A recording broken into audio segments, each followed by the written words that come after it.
Nah, itu SJF scheduling. Secara teori dia bisa menghasilkan kondisi yang optimal, tapi dalam prakteknya tidak selalu menghasilkan kondisi optimal. Kenapa? Karena lagi-lagi tadi kita butuh mekanisme estimasi untuk memprediksi berapa nilai burst time-nya.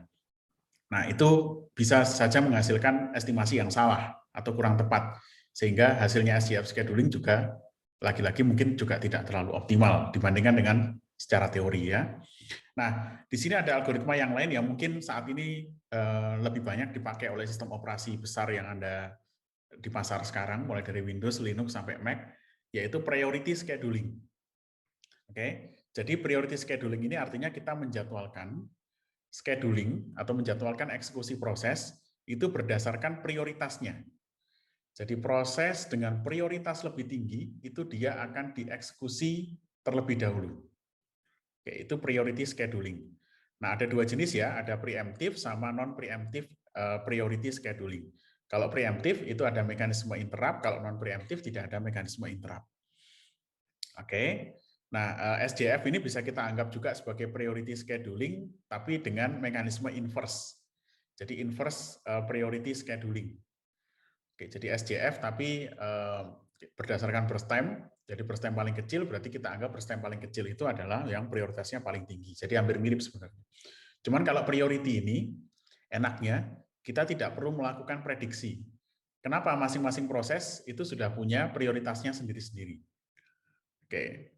Nah, tapi problemnya dengan priority scheduling ini adalah mungkin terjadi kondisi yang disebut dengan starvation.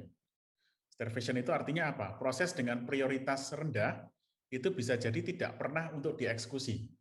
Kenapa? Karena selalu kedahuluan proses-proses dengan prioritas tinggi dulu. Jadi proses dengan prioritas rendah itu selalu tidak kebagian slot eksekusi.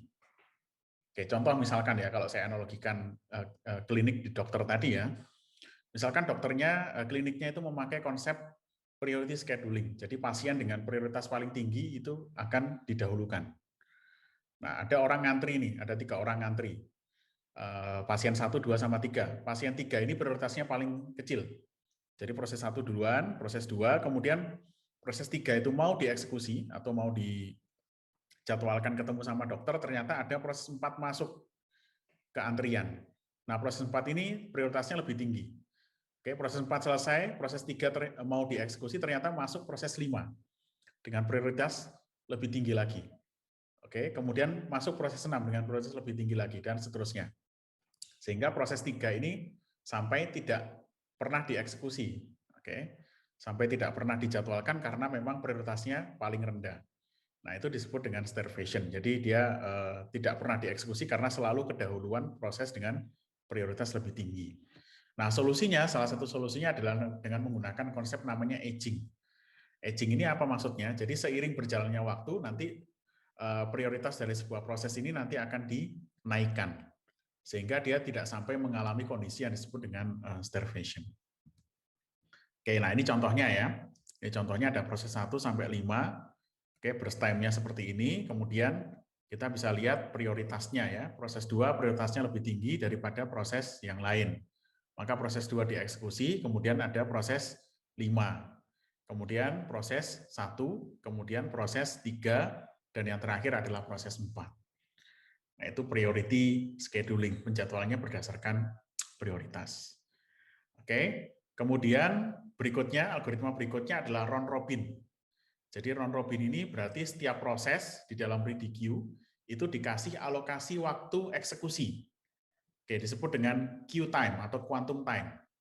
Oke, biasanya satu siklus queue time itu sekitar 10 sampai 100 milisecond. Jadi masing-masing proses itu dikasih jatah eksekusi kira-kira 10 sampai 100 milisecond.